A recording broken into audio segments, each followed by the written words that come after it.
దేశవ్యాప్తంగా గుర్తింపు పేరు తీసుకొచ్చిన మాజీ ఉపరాష్ట్రపతి శ్రీ వెంకయ్య నాయుడు గారి ఆత్మకథ వెంకయ్య నాయకుడు పుస్తకం పరిచయం నెల్లూరులో జరగడం, అందులో ఈపీఆర్ కన్వెన్షన్ సెంటర్లో జరగడం, అందులో నేను పాల్గొనడం నిజంగా మా అదృష్టంగా భావిస్తున్నాం.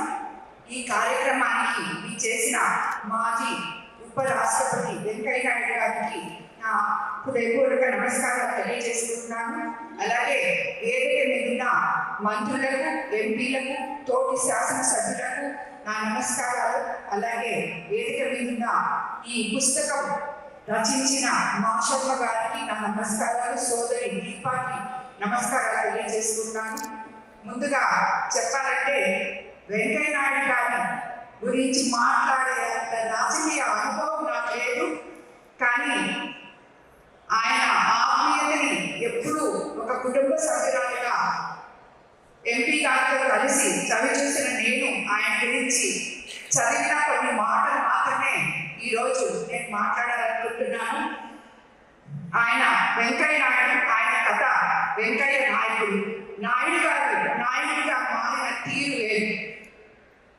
జీరో నుంచి మొదలైన రాజకీయాల్లో సరిలేరు మీకెవరు అనిపించుకున్నారు.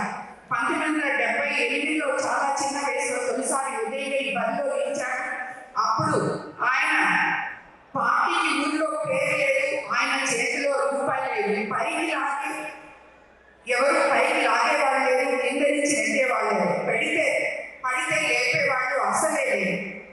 ఆయన ప్రతినిధులేమో బలమైన పార్టీలకు సీనియర్ నాయకులు.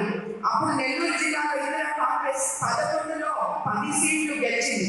ఆ ఒక్క సీటు కోల్పోవడానికి కారణమైన వారు వెంకయ్య నాయుడు గారు. ఇలాంటి నాయకులు ఈ యువతరానికి, ఈరోజు ప్రజాప్రతినిధులకి ఒక రాజకీయ మార్గదర్శకులుగా మిగిలిపోతారు అని చెప్పుకోవడానికి ఇది ఒక నిదర్శనం. అక్కడ మొదలైన ప్రయాణం 4 సార్లు రాజ్యసభ సభ్యులు, కేంద్ర మంత్రి, బీజేపీ జాతీయ అధ్యక్షుడు, దేశంలో 2వ అత్యున్నత 10 ఉపరాష్ట్రపతి వరకు ఎదగగలిగారు. ఇంకో గొప్ప విషయం ఏంటంటే ఇంత సుదీర్ఘ రాజకీయ ప్రయాణంలో వెంకయ్య నాయుడు గారికి శత్రువులే లేదు. రాజకీయాలను వ్యక్తిగత సంబంధాలను పాలు నీళ్ళ వేరు చేసి చూడగలిగిన నేర్పు ఆయనకి ఆ ప్రత్యేక స్థానం ఇవ్వగలిగింది. వెంకయ్య నాయుడు గారు చాలా సందర్భాల్లో 4Ds చెప్తుంటారు. డెడికేషన్, డిసిప్లిన్, డిటర్మినేషన్, డైనమిజం గురించి చెప్తుంటారు. ఇవన్నీ కూడా ఈనాటి ఈ తరం రాజకీయ నాయకులు కూడా పాటిస్తే ఎంతో బాగుంటుంది అని అనిపిస్తుంటుంది. మాబోటి కొత్తగా రాజకీయ నాయకులుగా వచ్చిన వాళ్ళకి చిన్న రైతు కుటుంబంలో పుట్టి స్వయం కృషితో జాతీయ నాయకుడిగా, ఉపరాష్ట్రపతిగా ఎదిగిన ఆయన జీవితం ప్రతి ఒక్కరికి ఒక స్ఫూర్తి. అలాంటి వెంకయ్య నాయుడు గారి ఆత్మకథను సీనియర్ జర్నలిస్ట్ మాసమ్మ గారు రచించడం అభినందనీయం. 20 ఏళ్ల అనుభవం నేర్పే పాఠాలను ఏడాది గ్రంథ పఠనం నేర్పి అంటారు. ఈ పుస్తకం కూడా అలాంటి విలువైన జీవిత పాఠాలు అందిస్తుంది.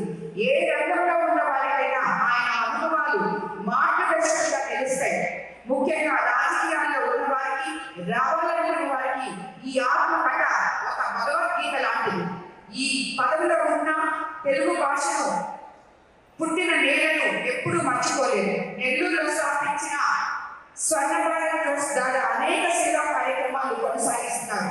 అవకాశం వచ్చినప్పుడల్లా తెలుగు భాష గొప్పదని, దాన్ని కాపాడాల్సిన అవసరాన్ని గుర్తు చేస్తూనే ఉంటారు. ఆయన విశిష్ట సేవలకు గుర్తింపుగా మీకందరికీ తెలిసిన విషయమే 2024లో దేశంలో 2వ అత్యున్నత పౌర పురస్కారం పద్మవిభూషణ్ లభించింది. వెంకయ్య నాయుడు గారు తెలుగు ప్రజలందరికీ ఆదర్శం, మన నెల్లూరు వాసులందరికీ కూడా గర్వకారణం. ఈ కార్యక్రమంలో నిజంగా పాల్గొనడానికి, ఇది ఇక్కడ జరగడానికి ఎంతో గొప్ప అనుకుంటూ ధన్యవాదాలు తెలుపుకుంటున్నాను.